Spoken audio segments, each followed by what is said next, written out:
Ok, entonces ahora estamos grabando. Bueno, les muestro, perdón, lo que habíamos quedado en la clase de la mañana.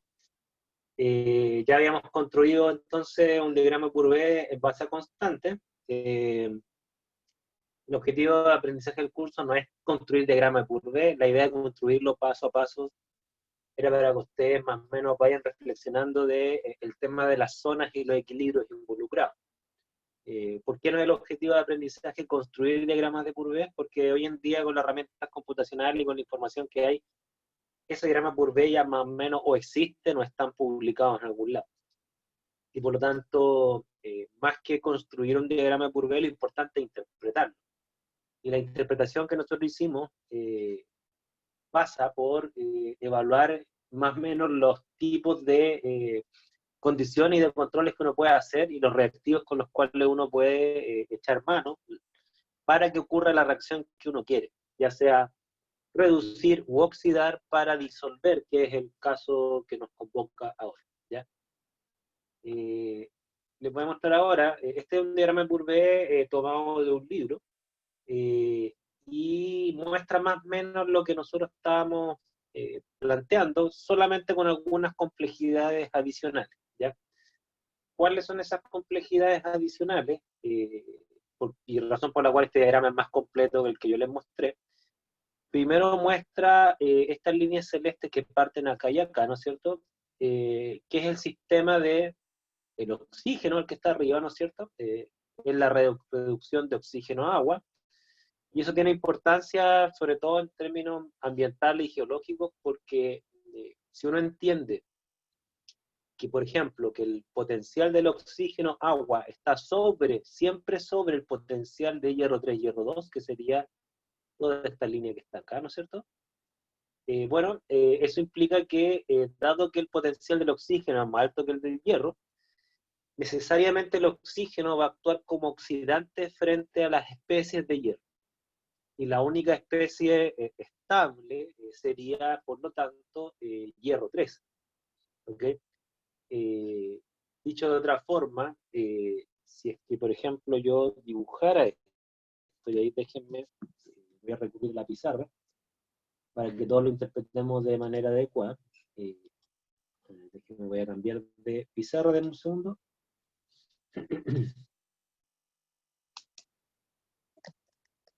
Voy a hacerlo.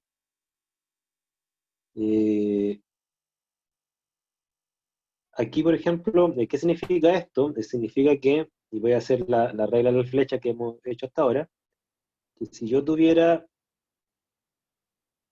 un sistema donde tengo acá el oxígeno, ¿no es cierto?, estaría a la izquierda, el agua estaría a la derecha, ¿ok? Y como el potencial del oxígeno agua está siempre por sobre el potencial de hierro 3, hierro 2, ¿no es cierto? O de hierro 2, hierro 0, ¿no es cierto? Aquí estaría hierro 3, acá estaría hierro 2, acá estaría hierro 0, acá estaría hierro 2. ¿Qué es lo que nos muestra entonces este diagrama, ¿no es cierto? Nos muestra que siempre el oxígeno, y aquí lo voy a marcar en azul, siempre el oxígeno reaccionaría espontáneamente tanto con el hierro 0 como con el hierro 2. Por lo tanto, la única especie estable sería el hierro 3. El hierro 3 sería la única especie que es estable en el largo plazo en la naturaleza en presencia de oxígeno, y el oxígeno obviamente es el oxidante más abundante en la superficie de la corteza terrestre. ¿Ya? De hecho, eso explica por qué a nivel de la naturaleza uno lo que más encuentra es mucho hierro 3, muy poco hierro 2 y nada de hierro 0. ¿Ya? Eh, no sé si se entiende esta parte. A ver, ¿se entiende más o menos lo que quería plantear?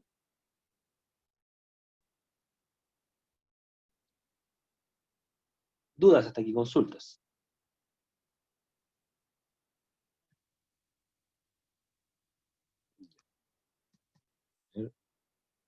Cerrando un poco.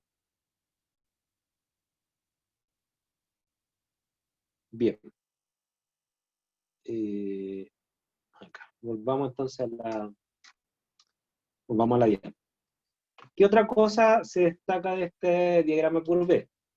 Y aquí estas son cuestiones que, tal como lo discutimos en la última clase, normalmente la gente que trabaja en geología está en mejor posición para hablar de estos temas que los que trabajamos en química, y tiene que ver con esto. Fíjense que aquí se ve más de una flecha de separación entre hierro 3 y hierro 2. Por ejemplo, aquí está hierro 3. Fíjense que... espérense. Algo pasó acá. Ahí sí. Fíjense que aquí en este diagrama no se habla de hidróxido de hierro 3, se habla de óxido de hierro 3. ¿Ya? ¿Por qué se habla de óxido de hierro 3? Porque, claro, normalmente el hidróxido de hierro 3 es un óxido de hierro 3 hidratado. ¿Ya? Si ustedes ven el estado de oxidación del hierro en este óxido de hierro es 3. ¿Ya? Entonces, si uno toma este óxido de hierro 3 y le agrega agua y lo hidrata, ¿no es cierto? Y el agua forma parte de la estructura molecular, ¿no es cierto? Ahí pasaríamos a ser hidróxido de hierro 3. Entonces, hablar de hidróxido u óxido es prácticamente lo mismo. Hay una diferencia energética mínima, ¿ya? Los KPS siguen siendo los mismos prácticamente, con muy, muy poca diferencia. Pero aquí, por ejemplo, ellos hablan de una especie especial de óxido de hierro 3 que está mezclado con hierro 2, o sea, una especie de mineral que tiene un mol de óxido de hierro 3, un mol de óxido de hierro 2, por eso se da aquí el F3 o 4. Ese no es un compuesto, son dos compuestos que forman parte de la misma estructura. ¿Ya? Y eso tiene una diferencia de energía que afecta un poco su potencial redox. Su potencial redox no es este, que sería el del óxido de hierro 3, sería este. Es un mineral aparte, ¿no es cierto?, que tiene su potencial un poco más bajo, ¿ya? Pero estamos hablando de lo mismo, ¿ya? Aquí estaría el hidróxido de hierro 2, este trocito que está acá, esta línea sería la del hidróxido de hierro 2, ¿se fijan? Entonces ellos hacen separaciones por algún tipo de mineral de hierro, entonces ahí aparecen como más líneas intermedias, donde cada línea intermedia sería un potencial levemente corregido por estas diferencias estructurales minerales, ¿ya? Y por eso nuestro diagrama es más simple que el que muestran acá, ¿ya? La otra línea que muestra en este diagrama es la línea celeste del potencial protón-hidrógeno, ¿ya? El cual a pH 0 es 0, ¿no es cierto? Es más que nada para recordar que los potenciales están hechos respecto a la cúpula protón-hidrógeno, ¿ya? No sé si se entiende este diagrama, el mismo que acabamos de ver, pero con más información. ¿Okay? Dudas, consultas. ¿Hay algo que no entiendan, algo que les llame la atención, que no logran captar? Porque aquí hay más información, insisto. Y hay que empezar a desagregarla. ¿Ya? Dudas, consultas. Profe, a mí no me queda muy claro la línea de equilibrio del protón a hidrógeno. ¿Ya?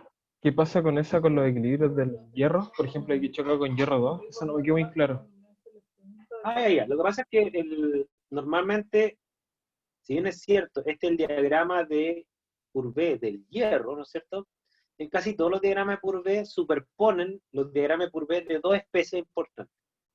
Una, el diagrama de Courbet de la cúpula oxígeno-agua, por las razones que acabo de mencionar. No es porque forme parte del diagrama de Courbet del hierro, no forma parte del diagrama de Courbet del hierro. Es porque el oxígeno es importante ambiental y geológicamente. Y con eso uno explica por qué es abundante el hierro 3 por sobre la otra especie. Y la pregunta que tú me hacías, que tiene que ver con el diagrama Courbet de la cúpula protón-hidrógeno, en realidad no tiene ninguna importancia ambiental, porque no hay hidrógeno en la atmósfera, ni hay protones, o sea, en el sentido ácido fuerte en el medio ambiente.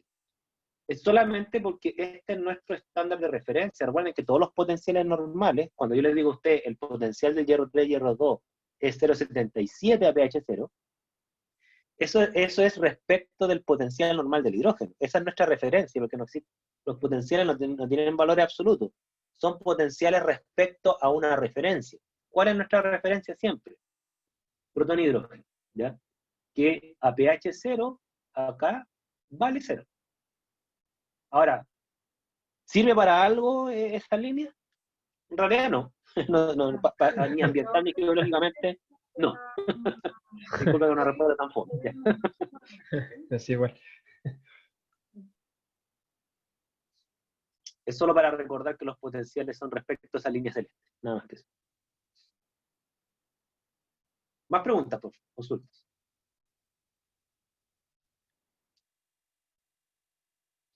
Miren, aquí hay otra cosa que aparece acá, lo cual hace este diagrama más completo que el nuestro, ¿no es cierto? Que es aquí aparece bien someramente este trocito. ¿Ya? Es una línea que recta y después sube un poco. Y fíjense lo que aparece acá, esto lo endosan a esta especie de hierro. ¿Qué es esta especie de hierro?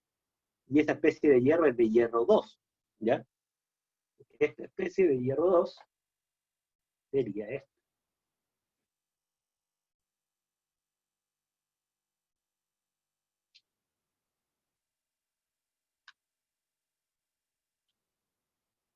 Lo voy a poner aquí como paréntesis.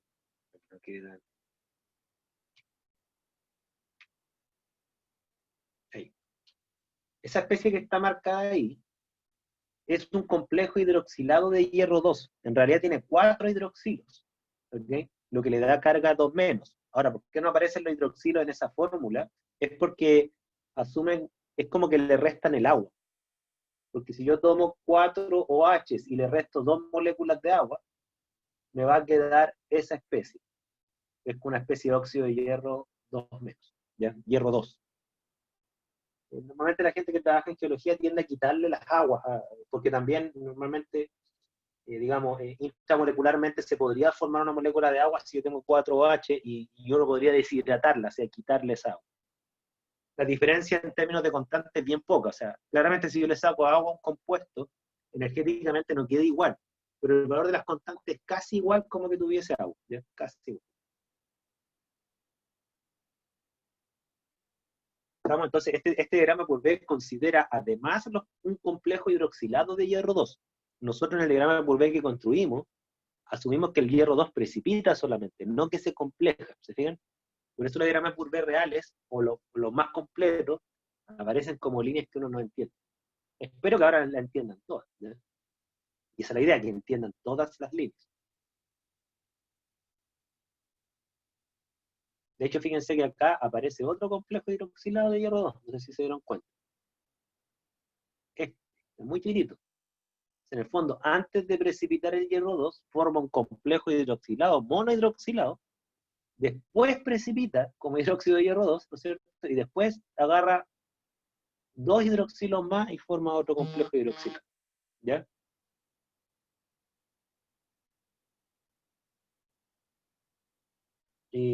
¿Dudas, consultas? Ya, ya.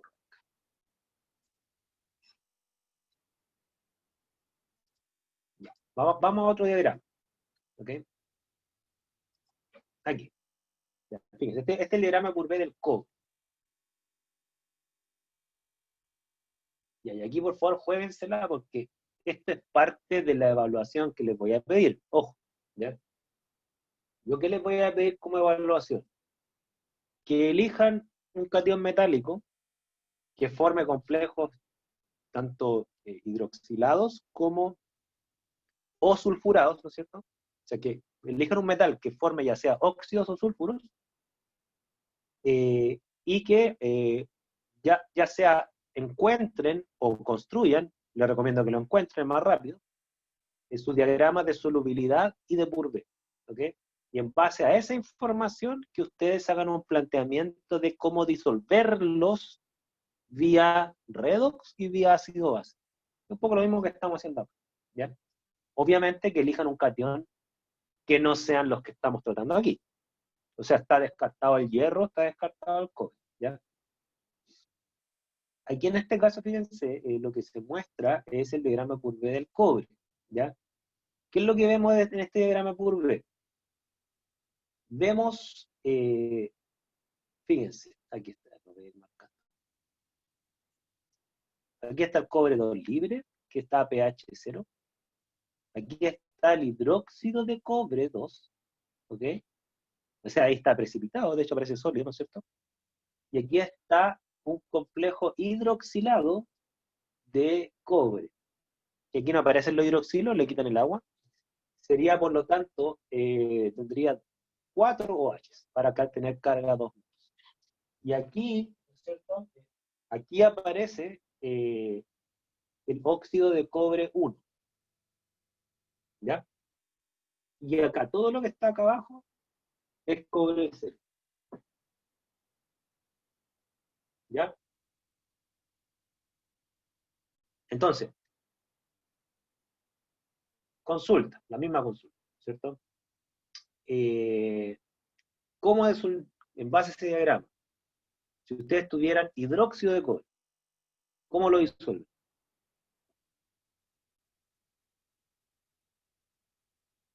Pueden equivóquense aquí, porque la idea es que se equivoquen acá y no en la evaluación. ¿Ya?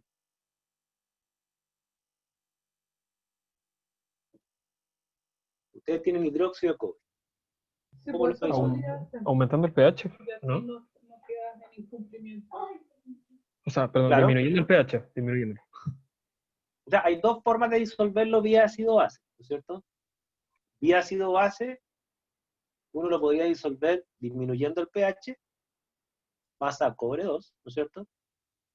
Ahora, habría que evaluar, ¿no es cierto?, cuánto vale el KPS, ¿no es cierto?, para ver si ustedes quieren disolver, por ejemplo, ese hidróxido de cobre para tener una solución, no sé, 100 ppm de cobre 2, con el KPS ustedes podrían calcular el valor exacto.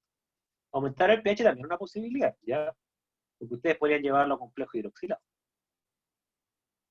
Esa solución, esa es una disolución exclusivamente ácido-base. ¿Ya? ¿Podrían disolverlo vía redox?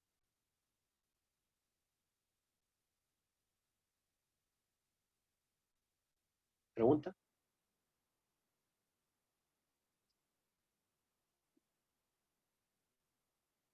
Piensen.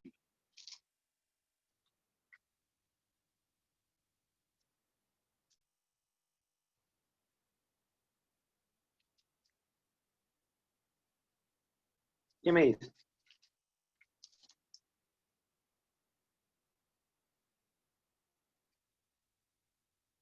Repito la pregunta. ¿Podrían disolverlo vía redox?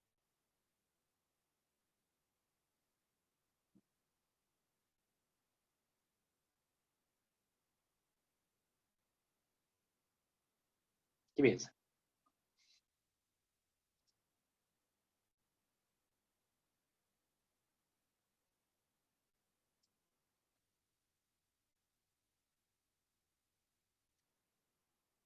A ver, una ayuda. Acá está el hidróxido de cobre, ¿no es cierto? Que el hidróxido de cobre, a ver, voy a borrar acá para que también afinemos la nomenclatura, es análogo a decir óxido de cobre con una molécula de agua, ¿ya? Eso sería el hidróxido de cobre, ¿ya? U óxido de cobre hidratado. Bien, fíjense, el cobre no se puede oxidar, porque ya está, el óxido de cobre no se puede oxidar porque ya está en su máximo estado de oxidación el cobre. Ya está como cobre 2. Si yo lo reduzco, tengo dos posibilidades. O lo reduzco directamente al cobre 0, ¿ok? Eso pasa a pHs inferiores a 4, aquí está el punto de inflexión. O sea, pH menores a 4 yo puedo reducir cobre 2 a cobre 0, pero ahí mi cobre ya estaría disuelto por vía ácido-base. ¿Ya? Ahí no existe el hidróxido de cobre. El hidróxido de cobre 2, entonces, como hidróxido de cobre 2, yo lo podría reducir a cobre 1, ¿ok? O a cobre 0. ¿Estamos? Ahora, en ambos casos, el cobre 1 es sólido y el cobre 0 es sólido, ¿ok? Entonces, claro, yo no podría llevar el cobre, un óxido de cobre a una solución de cobre, ¿no es cierto?, vía redox, porque las únicas posibilidades que me dan sus propiedades es llevarlo a otro sólido. No sé si me explico. Ahora, no quiere decir que eso es malo. De hecho, hay algunos contextos mineros donde yo tengo un óxido de cobre, ¿no es cierto? Y lo puedo reducir, por ejemplo, mezclándolo con hierro, mezclándolo con carbono, y lo puedo llevar a parte de la cobre cero. Y el cobre cero, en algunos procesos mineros, funciona. ¿Ya? Ya es tener un sólido de cobre que se podría trabajar. Eso depende de las concentraciones. ¿Ya? Pero disolverlo y llevar la solución acuosa, se digan, no es una opción para este caso.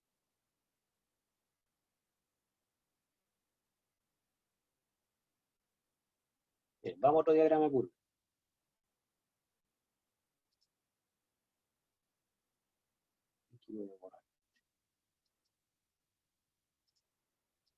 Este es el del oro, ¿ya? Considera solamente especies del tipo óxido o hidróxido, ¿ya? Las líneas rojas, la más alta representa a la línea del oxígeno agua, ¿ok? La más baja representa la del protón hidrógeno, ¿ok? Ahora, ¿qué es lo que uno puede sacar? Ah, bueno, y fíjense, no lo voy a decir yo, pero que ustedes lo vean.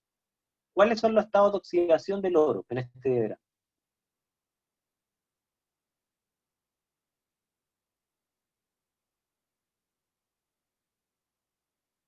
¿Cuáles serían? Quiero que primero me respondan esa pregunta. ¿Cuáles son los estados de oxidación del oro en este diagrama?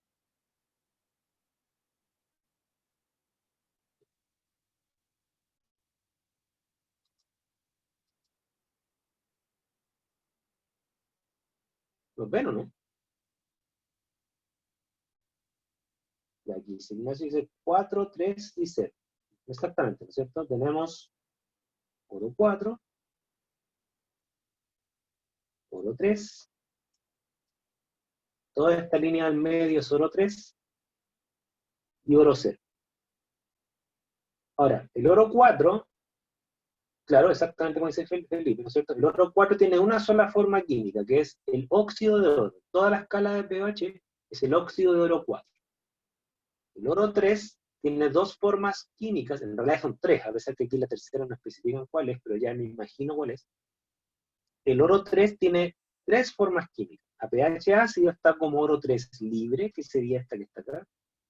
A pH neutro está precipitado como hidróxido de hierro 3. Y aquí hay una cuarta especie, o sea, una tercera especie, perdón, que esto debe ser un complejo hidroxilado de oro, debe ser un anión, ya a pesar que aquí no lo especifica. ¿Ok? ¿Y por qué sé que hay una tercera especie? Porque el valor del potencial, ¿no es cierto?, redox, cambia acá.